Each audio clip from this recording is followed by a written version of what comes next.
I've been working with Samantha for several years now. She's a remarkable woman, a driven and successful businesswoman. A few years ago, she approached me with a concern regarding her mother's life insurance policy. Her mother, a widow, had purchased a policy years ago, but it wasn't performing as well as it was initially intended to. Without hesitation, I agreed to help Samantha manage her mother's policy.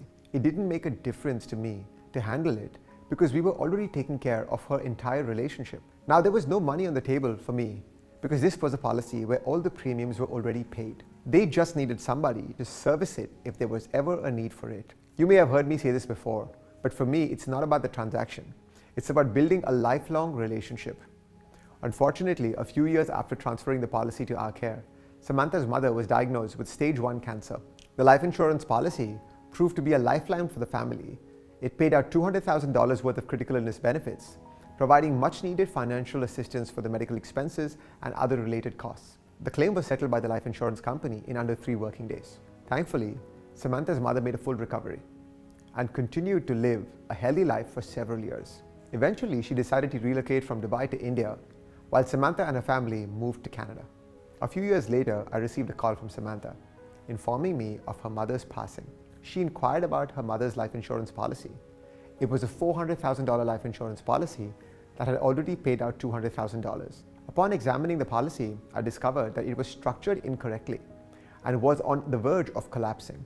This was a concerning development, but it didn't change the fact that the policy had served its purpose. Despite its shortcomings, the policy had fulfilled its primary objective of providing financial protection in times of need. Samantha's mother had paid a total of $60,000 into the policy, had received a $200,000 critical illness claim, and had a death benefit of $200,000. When she passed away, the insurance company took less than 2 days to wire the $200,000 death benefit. Many people make decisions about life insurance policies based on whether they think they will perform well or not. However, it's important to understand the purpose of these policies. Not all life insurance policies are designed to provide high returns on investments. Some are primarily intended to provide financial protection in times of need. In this case, Samantha's mother's policy fulfilled its purpose by covering the $200,000 critical illness and the $200,000 death benefits. While the policy may not have lasted for another 15 to 20 years with their additional premiums, it effectively provided the financial protection that was its intended purpose within the policy owner's lifetime in this case. Life insurance policies should be regularly reviewed and adjusted to align with changing needs and circumstances. It's crucial to consider the dates when the policy is expected to end, how long it should last, and how it is structured to make the necessary changes proactively.